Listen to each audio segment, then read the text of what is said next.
One cancer diagnosis. 3,975 pills taken. It's a lot of pills. My daughter has had 39 sedations.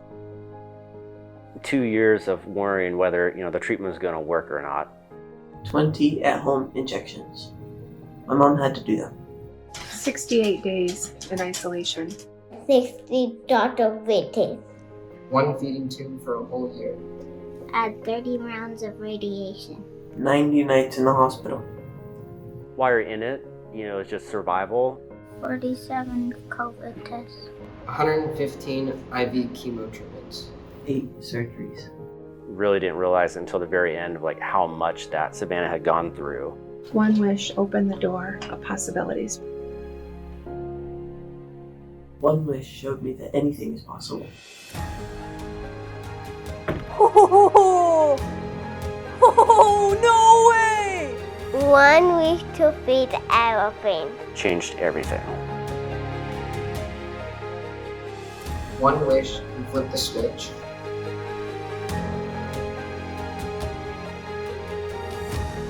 The wish really helped their family.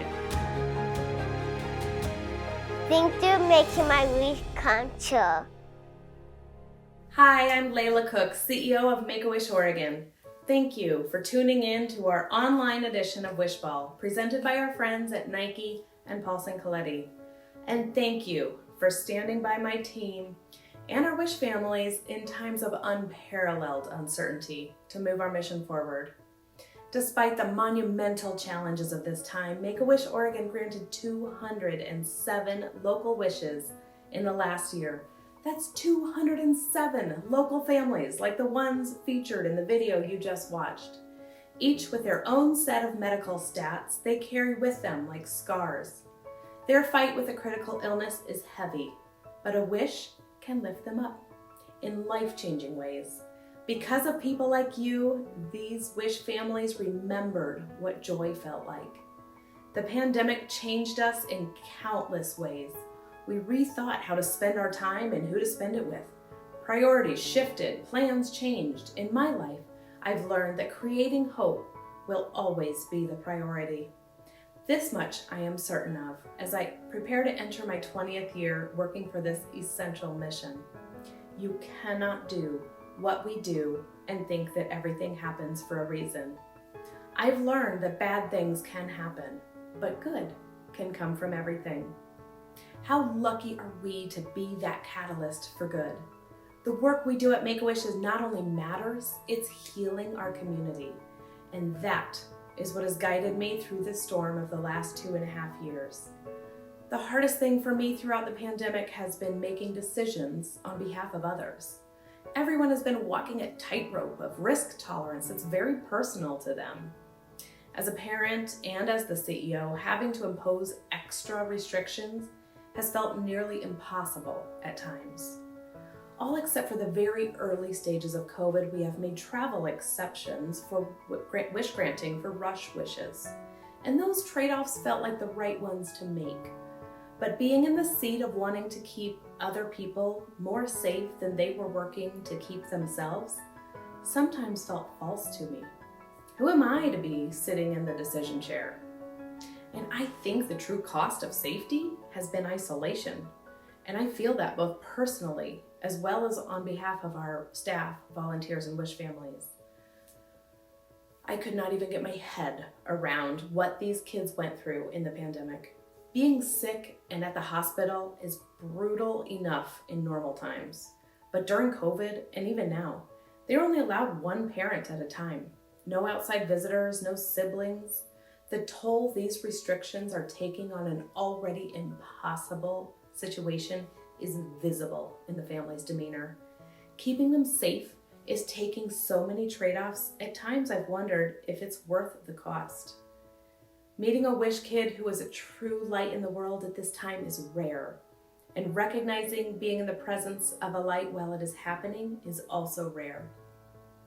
It happened when I met a teen named Avery. My first real-life 3D Wish Kid interaction since the start of the pandemic. I was lucky enough to partner with Chris Ackman, an all-star volunteer Wish granter, to help make Avery's wish come true. He glowed from the inside. We both saw it. When Avery imagined what would make his heart happiest, he imagined biting into a fresh Hawaiian mango, one he could pick from a tropical tree. And so began our quest to get him to that beach, once it was safe for him to travel. The low point in Avery's journey with us was in late December. He was in active chemo treatment, and he had already lost an arm due to bone cancer, and his blood counts were so low that he was not able to leave the hospital. And then he got COVID and added extra days to an already long stay. He was stuck there with his mom and could not even see his brothers or his dad, and he really did not want to be there for Christmas. The restrictions in the hospital meant that the kids cannot even interact with each other, which often helps to pass the time and feel a real sense of community, of not being alone on this journey. They could not even do that. When we heard about it, we wanted to bring some gifts to the hospital to make him smile and to help him pass the time. Avery loves Legos, and he is pretty amazing at building sets, even with only one arm. So we brought a few sets, but we also heard about his IV pole, which Avery named Gerald. So in honor of the holiday, we made a Mele Kalikimaka package and brought it up to Dornbecker. It included a lei, a grass skirt, some amazing homemade ornament, and some twinkle lights, which were all for Gerald to spruce him up for the dreary stay. Avery's mom reported his smiles were the first she had seen in weeks. Then he learned about his neighbor patient, who was having an even harder time coping than Avery. This amazing kid literally and figuratively shared his light with her to help her get through. He took the battery pack of twinkle lights from Gerald and had a nurse deliver them next door. It is not an exaggeration to say the gift of his light during this dark time helped her to find a will to live. That is the power of joy. It spreads. Light multiplies and lives are changed. This summer, Avery finally got to go to Hawaii, and he ate all the mangoes. The joy he felt from that first juicy bite cemented into his memory and quickly spread to Avery's family and all who supported him in his fight. I invite you to share in Avery's joy the next time you bite into a mango. It's because of people like you he was able to live out his dream on a beach in Hawaii. To help these kids feel, see, hear, and taste joy again is the work. These transformative experiences is what unsticks families from their worst moments. But we are not immune from the same pressures facing the world. We cannot magically make Disneyland open its doors to Wish kids first. We often pay the going rate for wood that goes into a play structure. And we had the immense responsibility of evacuating Wish families from Florida safely during Hurricane Ian. Flights have been full, hotels cost a lot more when demand is high, and we have had to keep an ever-evolving COVID response plan for family members who fall ill on a Wish trip. We are still not fully open to all the wishes we granted in the before times. We all have pivot fatigue, and figuring out a constantly changing risk and cost landscape has been tricky on the best of days. I am so proud of my staff. They continue to show up for joy day in and day out.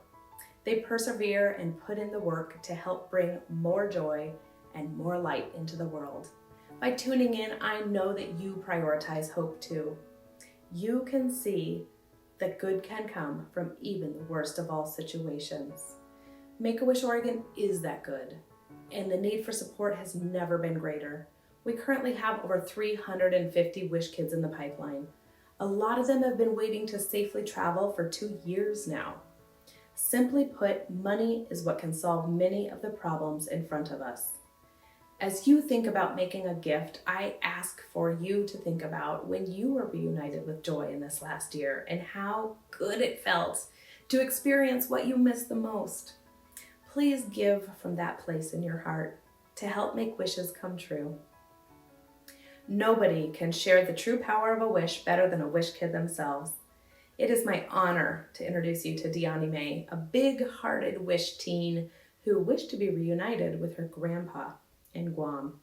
It was a rough road for us, but we just thank God every day and everybody that's behind us.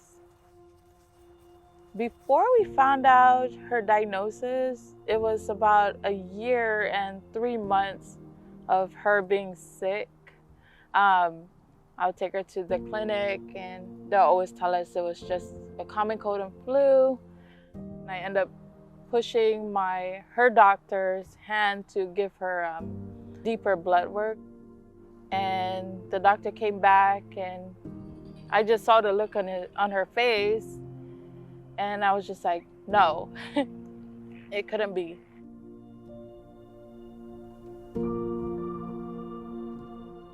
I looked at my daughter and started crying. I lost my mom through the same thing she was going through in her treatments and stuff. And yeah. During the first year of her treatment course, she was going under chemotherapy. There was one point where she was doing about 23 different medications throughout the day. It was really rough. And as strong as my daughter, she's the one holding me up and I'm supposed to hold her up. Make-A-Wish came in the picture and, started introducing themselves to us. I was actually in shock where she said she wanted to go home to Guam. I would always think about Guam when just a lot of memories came up during that trip. I just wanted to see family, I guess, and my papa.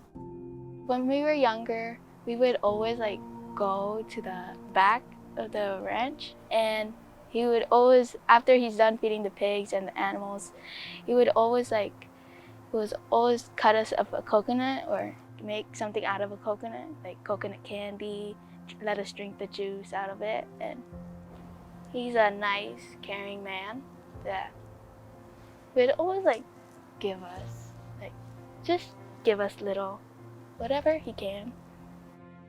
I was like, are you sure you don't want to go to Disneyland or something? She's like, no.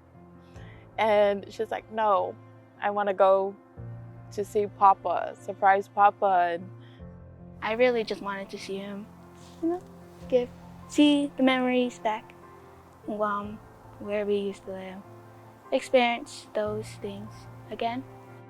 We're planning to go, I think it was August 9 that we were supposed to leave. But then she ended up getting really sick to the point where she had 5 different bacteria infections. They told me that my blood counts and my platelets were low and I couldn't go. I just felt devastated. She cried because she wanted to really go and surprise her grandpa. She broke down in the bed crying, but I told her it was okay. There's always going to be a next time. For now, your health and everything is important to us.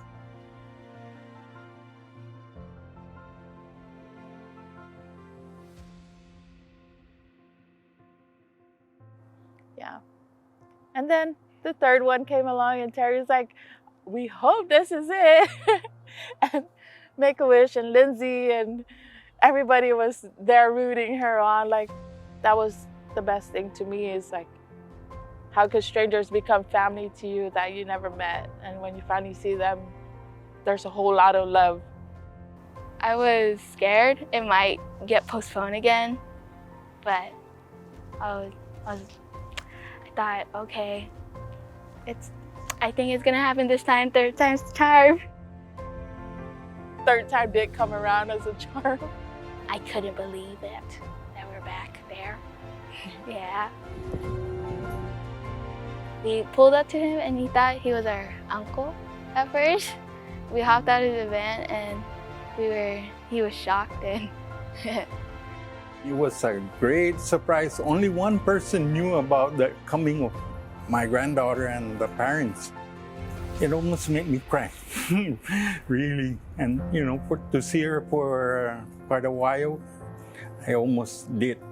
But I tried to hold it in as much, but somehow it came out right. But it was a wonderful feeling. It was happy tears only. Just happy tears seeing him again. Fold up chairs for us. Cut us up a coconut. It was amazing. It made me feel like I was at home. And after the 3 years of wait, it really meant a lot to me. We enjoyed it. Every little bit of it, we enjoyed it. And it made us stronger and better today than it did yesterday. And I do break down when I think about all her trials and journey she went through, because she was stronger than me. She really was. I was so scared. And it's like I felt like I was alone. But having Make-A-Wish and other organizations behind us actually took a whole lot off my shoulders. There's always good things behind your sickness. Make-A-Wish is one of them. I would just like to thank everybody, that is out there giving, supporting, donating, sharing love and everything. I would just like to say, keep on doing it. It is really heavy for us parents, and without you guys, I don't know where and how I would have done it and stuff. And I'm just very thankful and grateful for every little bit that we got.